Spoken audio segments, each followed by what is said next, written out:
नमस्कार दोस्तों, कैसे हैं आप? आशा करता हूं कि आप काफ़ी अच्छे होंगे। हमारे इस गायत्री यूट्यूब चैनल में आपका हार्दिक स्वागत है।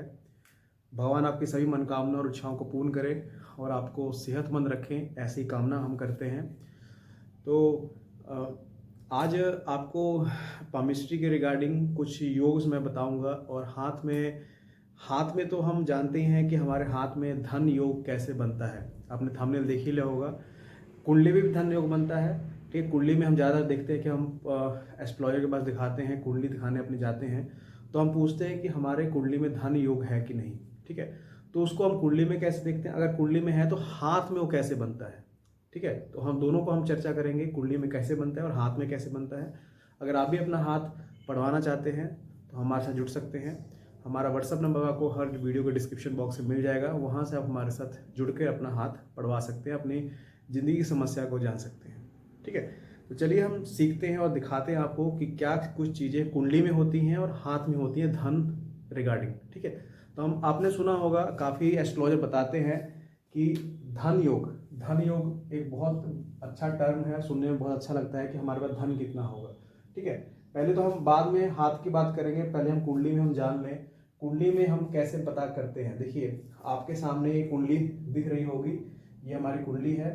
और माना जाता है कि जब हमारे को भी आप सभी जानते हैं, कुछ जानते नहीं होंगे, जो हमारा ये दूसरा हाउस होता है, जैसे 1 2 3 हाउस होते हैं, ये जब हमारा दूसरा हाउस होता है इसे धन भाव कहा जाता है।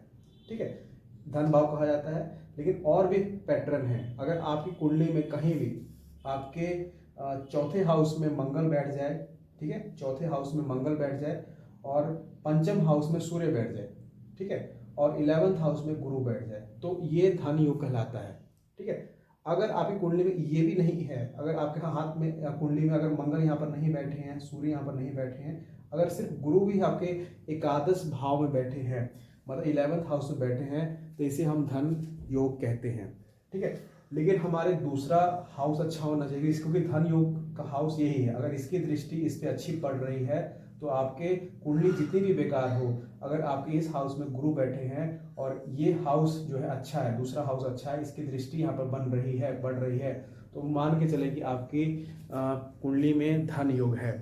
धन योग में आप सभी जानते हैं, और ये मुझे बताने की बात नहीं, अपने आप में ही नाम बड़ा अच्छा है। धन योग मतलब कि हमें हर प्रकार से धन मिलता है, या वो बाहर से हो, या बिजनेस से हो, या गवर्नमेंट क्षेत्र से हो, हमें धन मिलेगा। ये तो हमने कुंडली में जान लिया। अब आते हैं कि हाथ में हम कैसे देखें। अगर ये योग कुंडली में बन रहा है तो यही योग हाथ में बनेगा। अब हाथ में हमारा सिनेरियो अलग होता है। ठीक है, हमें फिंगर्स देखनी पड़ती हैं, माउंट्स देखने पड़ते हैं, तो यही योग हाथ में कैसे देखें, चलिए इसके बारे में हम देखते हैं। अब अपना हाथ देखिए आप। ठीक है, पहला पहला निशान देखना है। अगर सभी पर्वत उभरे हैं, बीच में खड्डा हो, ठीक है, जैसे आपका ये वाला शुक्र पर्वत है, ये सभी पर्वत ऊपर है, शनि, सूर्य और बुध और ये चंद्र, अगर ये पांचों पर्वत आपके 6 पर्वत जो है आपके उभरे हुए हैं, ठीक है, इन सभी पर्वत उभार है, बीच में आपको खड्डा नजर आ रहा है। ठीक है, क्योंकि यहाँ पर अगर उभार आ गया तो धन टिकेगा नहीं। ठीक है, अगर आपको बाकी सभी पर्वत उठे हुए हैं और बीच में आपका हाथ में दिखा देता हूँ, अगर आपके ये सब पर्वत उठे हुए हैं, ठीक है, ये वाले, बीच में आपको खड्डा नजर आ रहा है, ठीक है, तो ये मतलब है कि आपकी कुंडली में भी धन योग है, आपके हाथ में भी वो धन योग बन रहा है, धन आपके पास जरूर आएगा। पहला साइन ये हो गया। ठीक है, दूसरा निशान, अगर चंद्र से कोई रेखा आपके भाग्य रेखा में मिल जाए। अब देखिए, ये हमारी भाग्य रेखा होती है। अगर कोई रेखा ऐसी आकर आपकी चंद्र रेखा से जाके मिल जाए, ठीक है, कोई रेखा चंद्र से आके मिल जाए हाथ में, कुंडली में ये बिल्कुल अलग है। अगर हाथ में ऐसा निशान आपको दिख रहा है कि कोई रेखा आपके आकर भाग्य रेखा से मिल जा रही है, तो आपको ये मानना पड़ेगा कि उस एज में जब यहाँ पर चंद्र रेखा आपसे मिली है, तो उस एज में आपको बहुत ज़्यादा मुनाफा होगा, पैसे और धन योग एक बना है। ठीक है, दूसरी कंडीशन ये होगी। तीसरी कंडीशन में आते हैं, सभी उंगलियां बड़ी हो, शनि पर्वत और मछली हो। ठीक है, अगर आपकी हाथ में सभी फिंगर्स आपको बड़ी नजर आ रही है, ये बहुत रेयर साइन है, ये 100% होगा ही होगा। अगर आपकी फिंगर सभी लंबी हैं, ठीक है, नुकीली हैं, और साथ में आपके शनि पर्वत पर फिश है, ठीक है, अगर मान लीजिए शनि पर्वत फिश भी ना हो, अगर आपकी सही फिंगर्स लंबी है तो ये भी एक धन योग की निशानी है। लेकिन अगर शनि पर्वत पर यहाँ पर अगर आपको ऐसी फिश की आकृति बनती हुई नजर आ रही है, यहाँ पर वो इसका मुख कहीं भी हो, अगर शनि पर्वत पर आपको फिश की आकृति बनती आ रही है और साथ में फिंगर्स बड़ी हैं, तो मतलब आपके हाथ में धन योग है।